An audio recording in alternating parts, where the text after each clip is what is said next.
आज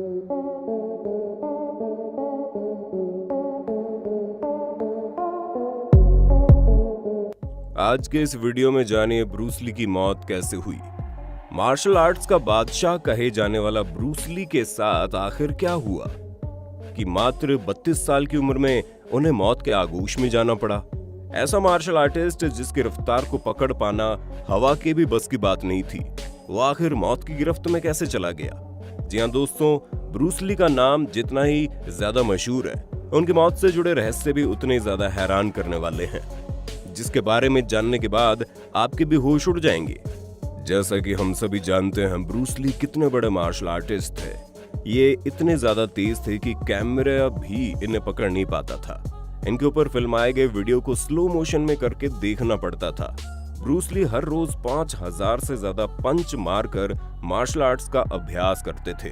1962 में Bruce Lee ने एक फाइट के दौरान अपने दुश्मन को केवल 11 सेकंड में 15 घूंसे और एक लात मारकर ढेर कर दिया। ब्रूस ली इतने ज्यादा तेज थे कि वो एक ही समय में 3-4 काम कर लेते थे।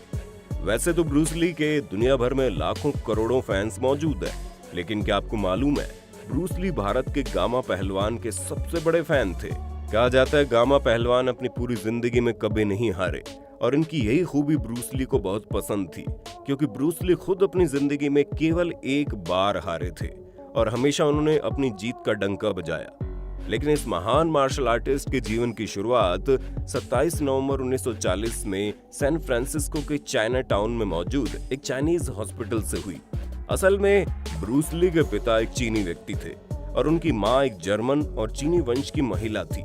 ब्रूस ली जब 3 महीने के हुए तब इनके माता पिता हांगकांग चले गए। इसी वजह से इनकी नागरिकता के बारे में लोग काफी कंफ्यूज रहते हैं। ब्रूस ली के पिता ली हुई चुन एक ओपेरा सिंगर और एक्टर के तौर पर काम करते थे। हांगकांग के ऊपर जापानियों का कब्जा होने के बाद 3 साल 8 महीनों तक ब्रूस ली के परिवार को काफी मुश्किलें झेलनी पड़ी। हालांकि ब्रूस ली के पिता ली हुई चुन ने अपने अभिनय करियर की दोबारा से शुरुआत की और वे इस बार लोगों के दिलों में घर करने में कामयाब रहे। पिता के कामयाब होने की वजह से ब्रूस ली एक समृद्ध परिवार में पले बढ़े। पर अगर हम इनकी मार्शल आर्ट्स में दिलचस्पी के बारे में बात करें तो दोस्तों, बचपन में ब्रूस ली काफी शांत स्वभाव के हुआ करते थे, जिसकी वजह से इनके साथ के लड़के हर रोज इन्हें तंग करते थे। एक दिन अपने बेटे की इस हालत को देखकर ब्रूस ली की मां ने उन्हें समझाया कि इंसान जितना झुकता है दुनिया उसे उतना ही झुकाती है, और इसलिए ब्रूस ली को मार्शल आर्ट की ट्रेनिंग के लिए भेज दिया गया। ब्रूस ली ने इप मैन से मार्शल आर्ट्स की ट्रेनिंग ली, जो मार्शल आर्ट के बहुत ही जाने माने ट्रेनर थे, और इन्होंने ब्रूस ली को विंग चुन नाम के मार्शल आर्ट्स की एक अद्भुत टेक्निक सिखाई, जिसके बाद धीरे धीरे मार्शल आर्ट्स में ब्रूस ली का इतना ज्यादा मन लगने लगा कि अब यही इनकी दुनिया बन गई। सिर्फ इतना ही नहीं, जहां पहले ब्रूस ली रोकर घर आते थे, वहीं अब ये लोगों को रुलाने लगे थे। इतने ज्यादा लड़ाई झगड़ा करते थे कि एक बार तो उनके घर पुलिस ने भी दस्तक दे दी, जिसकी वजह से ब्रूस ली के पिता इतने ज्यादा परेशान हुए कि ना चाहते हुए भी उन्हें ब्रूस ली को अमेरिका भेजना पड़ा। वैसे तो ब्रूस ली की प्रारंभिक पढ़ाई हांगकांग में पूरी हुई। हालांकि फिर 1959 में ब्रूस ली के माता पिता ने अपनी बड़ी बहन एग्नेस से मिलने के लिए ब्रूस ली को अमेरिका भेजने का फैसला किया, जो पहले से ही सैन फ्रांसिस्को में पारिवारिक दोस्तों के साथ रह रही थी। 18 साल की उम्र में जब ब्रूस ली अमेरिका गए तो उन्होंने अपनी नागरिकता के लिए आग्रह किया। हालांकि अमेरिका आने के बावजूद वो मार्शल आर्ट्स की प्रैक्टिस लगातार करते रहे, और इसी दौरान ब्रूस ली ने अपनी आगे की पढ़ाई भी शुरू कर दी। साल 1961 में यूनिवर्सिटी ऑफ वॉशिंगटन में एडमिशन कराने के बाद यूनिवर्सिटी की फीस देने के लिए ब्रूस ली के पास ज्यादा पैसे नहीं थे, और इसलिए उन्होंने पार्क में लोगों को मार्शल आर्ट सिखाना शुरू कर दिया। धीरे धीरे बहुत ही फेमस होने लगे और इनकी यूनिवर्सिटी के बच्चे भी इनसे मार्शल आर्ट सीखने के लिए आने लगे। इसी बीच यूनिवर्सिटी ऑफ वॉशिंगटन में ब्रूस ली की मुलाकात लिंडा एमोरी से हुई। थोड़े समय तक दोस्ती करने के बाद ब्रूस ली को समझ में आ गया कि लिंडा ही इनके सपनों की रानी है, जिसके बाद अगस्त 1964 में ब्रूस ली ने लिंडा से शादी की। ब्रूस ली और लिंडा के 2 बच्चे हुए। शादी के बाद ब्रूस ली फिल्मों के कुछ सीन्स के लिए मार्शल आर्ट सिखाने लगे थे, और फिर 1969 में इन्होंने लॉस एंजलिस में चाइना टाउन में मार्शल आर्ट सिखाने के लिए ट्रेनिंग सेंटर खोला, जहां वो बड़े बड़े एक्टर्स को मार्शल आर्ट्स की ट्रेनिंग दिया करते थे। लेकिन दोस्तों, एक मार्शल आर्टिस्ट से लेकर फिल्मी सितारे का सफर अभी तय नहीं हुआ था, क्योंकि जब ब्रूस ली ने फिल्मी सितारों को मार्शल आर्ट सिखाना शुरू किया, उससे पहले ही जैकमैन इस काम में लगे हुए थे और ज्यादातर फिल्मी सितारे इन्हीं से मार्शल आर्ट सीखने आते थे। ब्रूस ली ने जब अपना खुद का स्कूल खोला तो जैकमैन ने इन्हें फाइट के लिए चैलेंज किया और इन दोनों के बीच लड़ाई के दौरान ब्रूस ली में जैकमैन को केवल 1.5 मिनट में ढेर कर दिया और यही से ब्रूस ली का नाम मार्शल आर्ट की दुनिया में छा गया। जिसके बाद ब्रूस ली ने मार्लो नाम की फिल्म में हेल्पिंग एक्टर के तौर पर काम किया। ये लगातार कई सारी फिल्मों के लिए काम कर रहे थे, लेकिन साइड कैरेक्टर होने के नाते अभी तक ब्रूस ली का नाम एक्टिंग की दुनिया में उतना ज्यादा मशहूर नहीं हुआ था। लेकिन फिर साल 1971 आया जब इनकी पहली बड़ी फिल्म ने दस्तक दी। इस फिल्म का नाम था द बिग बॉस। ये चाइनीज मूवी थी जिसमें ब्रूस ली ने लीड रोल किया था। इस फिल्म में अपनी बेहतरीन एक्टिंग के जरिए ब्रूस ली पूरी दुनिया में प्रसिद्ध हुए, जिसके बाद देखते ही देखते ये मार्शल आर्टिस्ट से एक्टर बनने का सफर तय हो गया, जहां इनकी बड़ी बड़ी फिल्में रिलीज होती गई और लोग इन्हें अपना सुपरस्टार मानते चले गए। इनकी लाजवाब एक्टिंग और फाइटिंग स्किल्स को देखकर अच्छों के पसीने छूट जाते थे।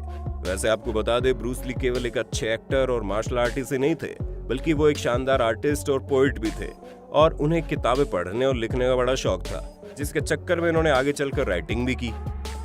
अब दोस्तों, जाहिर सी बात है कि इतनी ज्यादा सफलता हासिल करने के बाद किसी इंसान की जिंदगी में अफवाहें ना आए, ऐसा हो ही नहीं सकता। हाँ, फर्क सिर्फ इतना था कि ब्रूस ली की जिंदगी में जो काले सच हैं, वो उनके एक आइडियल एक्टर और मार्शल आर्टिस्ट की इमेज में दाग नहीं लगा पाए। हालांकि कई लोग ये कहते हैं कि बुलंदियों पर पहुंचने के बाद उन्हें नशीली दवाओं के सेवन का शौक पैदा हो गया। वो अपने आप को मार्शल आर्ट्स का संपूर्ण गुरु बनाने की सनक में जरूरत से ज्यादा प्रैक्टिस करने लगे, जिसकी वजह से वो नशीली दवाएं खाते और अपने शरीर को बिना आराम दिए लगातार प्रैक्टिस करते।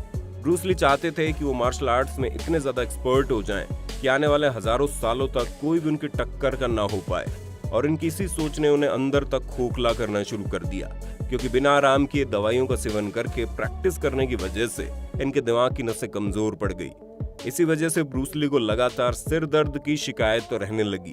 हालत ये हो गई कि इनके दिमाग में सूजन पैदा होने लगी। हालांकि जब कभी भी इनके दिमाग में सूजन होती थी तो ये दवाएं खा लेते, जिसकी वजह से दिमाग की सूजन और सांस लेने में होने वाली परेशानी ठीक हो जाती।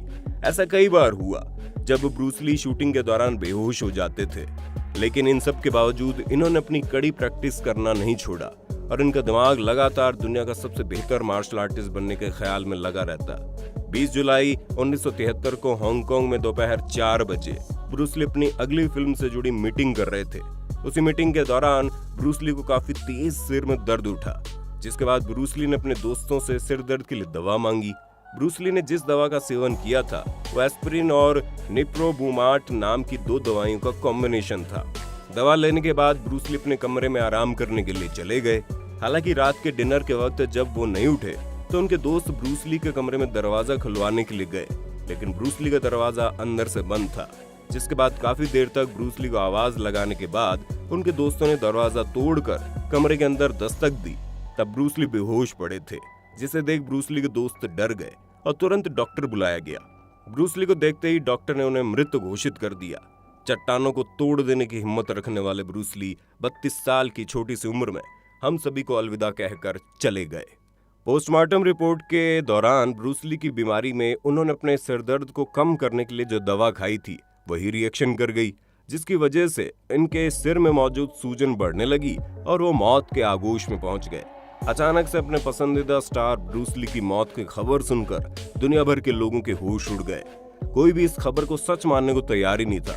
कहा तो ये भी जाता है कि ब्रूस ली की मौत के पीछे कोई और वजह है, जहां कई लोग ये कहते हैं कि ब्रूस ली को इनकी बीवी लिंडा धीरे धीरे जहर दे रही थी और उसी जहर के असर की वजह से ब्रूस ली का ये हाल हो गया।